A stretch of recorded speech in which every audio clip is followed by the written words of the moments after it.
ಈ ಕ್ಷಣದ 25 ಸುದ್ದಿಗಳನ್ನು ಕ್ವಿಕ್ ಆಗಿ ನೋಡ್ಕೊಂಡು ಬರೋಣ. ರನ್ಯಾ ಗೋಲ್ಡ್ ಸ್ಮಗ್ಲಿಂಗ್ ಕೇಸ್ಗೆ ರೋಚಕ ಟ್ವಿಸ್ಟ್ ಸಿಕ್ಕಿದೆ. ರನ್ಯಾ ಸರ್ಕಾರಿ ವಾಹನದಲ್ಲೇ ಚಿನ್ನ ಕಳ್ಳ ಸಾಗಾಟ ಮಾಡ್ತಿದ್ದು ಎನ್ನಲಾಗಿದೆ. ಐಪಿಎಸ್ ಅಧಿಕಾರಿಗಳಿಗೆ ಸ್ಪೇರ್ ವಾಹನ ನೀಡಲಾಗುತ್ತೆ. ಇದೇ ರೀತಿ ರಾಮಚಂದ್ರ ರಾವ್ ಪಡೆದಿದ್ದ ಸ್ಪೇರ್ ವಾಹನದಲ್ಲಿ ರನ್ಯಾ ಚಿನ್ನ ಕಳ್ಳ ಸಾಗಾಣಿಕೆ ಮಾಡ್ತಿದ್ದು ಎನ್ನಲಾಗಿದೆ.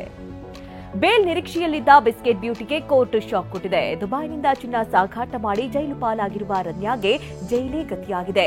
ಜಾಮೀನು ಸಿಗಬಹುದೆಂಬ ನಿರೀಕ್ಷೆಯಲ್ಲಿದ್ದ ರನ್ಯಾಗೆ ನಿರಾಸೆಯಾಗಿದ್ದು ಆರ್ಥಿಕ ಅಪರಾಧಗಳ ಕೋರ್ಟ್ ಜಾಮೀನು ಅರ್ಜಿ ವಜಾಗೊಳಿಸಿದೆ. ಇನ್ನು ರನ್ಯಾಳ ಮಾಜಿ ಬಾಯ್ ಫ್ರೆಂಡ್ ಜಾಮೀನು ಭವಿಷ್ಯ ಇಂದು ನಿರ್ಧಾರವಾಗುವ ಸಾಧ್ಯತೆ ಇದೆ. ರನ್ಯಾಳ ಮಾಜಿ ಬಾಯ್ ಫ್ರೆಂಡ್ ಮತ್ತು ಚಿನ್ನ ಸಾಗಾಟದ 2ನೇ ಆರೋಪಿಯಾಗಿರುವ ತರುಣ್ ರಾಜು ಜಾಮೀನಿಗೆ ಅರ್ಜಿ ಸಲ್ಲಿಸಿದ್ದಾನೆ. ಇಂದು ಡಿಆರ್ಐ ತರುಣ್ ಜಾಮೀನು ಅರ್ಜಿಗೆ ಆಕ್ಷೇಪಣೆ ಸಲ್ಲಿಸಲಿದೆ. ಕುಡಿಯಲು ಹಣ ಇಲ್ಲ ಅಂತ ಎಟಿಎಂ ದರೋಡೆಗೆ ಯತ್ನಿಸಿದ್ದ ಆರೋಪಿಗಳು ಲಾಕ್ ಆಗಿದ್ದಾರೆ. ವಿಲ್ಸನ್ ಗಾರ್ಡನ್ ಪೊಲೀಸ್ ಠಾಣಾ ವ್ಯಾಪ್ತಿಯಲ್ಲಿ ಸೈಯದ್ ಜಮೀಲ್ ಎಂಬಾತ ಎಟಿಎಂ ದರೋಡೆಗೆ ಯತ್ನಿಸಿದ್ದಾನೆ. ಸಿಸಿ ಕ್ಯಾಮೆರಾ ಆಧರಿಸಿ ಆರೋಪಿಯನ್ನ ಬಂಧಿಸಲಾಗಿದೆ.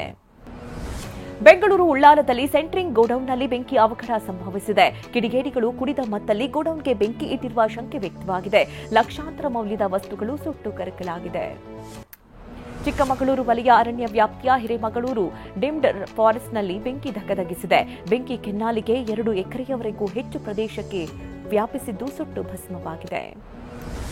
ಗುಜರಾತ್ನ ಬರೂಚ್ನಲ್ಲಿ ಅಗ್ನಿ ಅವಘಡ ಸಂಭವಿಸಿದ್ದು ಸ್ಕ್ರಾಪ್ ಗೋಡನ್ ಧಗಧಗಿಸಿದೆ. 10ಕ್ಕೂ ಹೆಚ್ಚು ಅಗ್ನಿಶಾಮಕ ದಳದ ವಾಹನಗಳು ಬೆಂಕಿ ನಂದಿಸಲು ಪರದಾಡಿದ್ದಾವೆ. 3 ಗೋಡೌನ್ಗಳು ಸುಟ್ಟು ಬೂದಿಯಾಗಿದೆ. ಕ್ರಿಕೆಟ್ ದಂತಕತೆ ಸಚಿನ್ ತೆಂಡೂಲ್ಕರ್ ಹೋಳಿ ಹಬ್ಬದಲ್ಲಿ ಮಿಂದೆದ್ದಿದ್ದಾರೆ. ಮಾಜಿ ಕ್ರಿಕೆಟರ್ ಯುವರಾಜ್ ಸಿಂಗ್, ಯೂಸುಫ್ ಪಠಾಣ್ ಹಾಗೂ ಅಂಬಾಟಿ ರಾಯುಡುಗೆ ಬಣ್ಣ ಹಚ್ಚಿದ್ರು. ಸಚಿನ್ಗೆ ಹಲವು ಕ್ರಿಕೆಟರ್ಸ್ ಸಾಥ್ ಕೊಟ್ರು. ಐಪಿಎಲ್ ಬಹಿಷ್ಕರಿಸಬೇಕೆಂದು ಪಾಕಿಸ್ತಾನದ ಕ್ರಿಕೆಟ್ ತಂಡದ ಮಾಜಿ ನಾಯಕ ಇಂಜಮಾಮ್ ಉಲ್ ಹಕ್ ಇತರೆ ರಾಷ್ಟ್ರಗಳ ಕ್ರಿಕೆಟ್ ಮಂಡಳಿಗೆ ಮನವಿ ಮಾಡಿದ್ದಾರೆ. ಇತರೆ ರಾಷ್ಟ್ರಗಳಲ್ಲಿ ನಡೆಯುವ ಟಿ20 ಟೂರ್ನಿಗಳಲ್ಲಿ ಭಾರತೀಯ ಆಟಗಾರರು ಆಡುವುದನ್ನು ಬಿಸಿಸಿಐ ನಿಷೇಧಿಸಿದೆ. ಹಾಗೆ ಇತರೆ ರಾಷ್ಟ್ರದ ಕ್ರಿಕೆಟ್ ಮಂಡಳಿಗಳು ಕೂಡ ಐಪಿಎಲ್ಗೆ ಆಟಗಾರರನ್ನ ಕಳುಹಿಸಬಾರದು ಅಂದಿದ್ದಾರೆ. ಐಪಿಎಲ್ 18ನೇ ಆವೃತ್ತಿ ಆರಂಭಕ್ಕೂ ದಿನಗಣನೆ ಆರಂಭವಾದ ಹೊತ್ತಲ್ಲೇ ಮುಂಬೈ ಇಂಡಿಯನ್ಸ್ಗೆ ಆಘಾತವಾಗಿದೆ. ಗಾಯಗೊಂಡಿರುವ ಸ್ಟಾರ್ ವೇಗಿ ಜಸ್ಪ್ರೀತ್ ಬುಮ್ರಾ ಆರಂಭಿಕ 3 ಪಂದ್ಯಗಳಿಗೆ ಅಲಭ್ಯವಾಗಲಿದ್ದಾರೆ. ಏಪ್ರಿಲ್ನ ಮೊದಲ ವಾರದಲ್ಲೇ ಬುಮ್ರಾ ತಂಡವನ್ನ ಸೇರಿಕೊಳ್ಳುವ ನಿರೀಕ್ಷೆ ಇದೆ. ಸದ್ಯ ಬೆಂಗಳೂರಿನಲ್ಲಿ ಅಭ್ಯಾಸದಲ್ಲಿ ತೊಡಗಿದ್ದಾರೆ. ಅಕ್ಷರ್ ಪಟೇಲ್ ಅವರನ್ನ ಡೆಲ್ಲಿ ಕ್ಯಾಪಿಟಲ್ಸ್ ನೂತನ ಸಾರಥಿಯನ್ನಾಗಿ ಮಾಡಲಾಗಿದೆ. ಡೆಲ್ಲಿ ಕ್ಯಾಪಿಟಲ್ಸ್ ಫ್ರಾಂಚೈಸಿಯು 16 ಕೋಟಿ 50 ಲಕ್ಷಕ್ಕೆ ಅಕ್ಷರ್ ಪಟೇಲ್ ಅವರನ್ನ ರಿಟ್ರೈನ್ ಮಾಡಲಾಗಿತ್ತು. 2019ರಲ್ಲಿ ಐಪಿಎಲ್ಗೆ ಎಂಟ್ರಿ ಕೊಟ್ಟಿದ್ದ ಅಕ್ಷರ್ ಪಟೇಲ್ ಈವರೆಗೂ 82 ಪಂದ್ಯಗಳನ್ನು ಆಡಿದ್ದಾರೆ.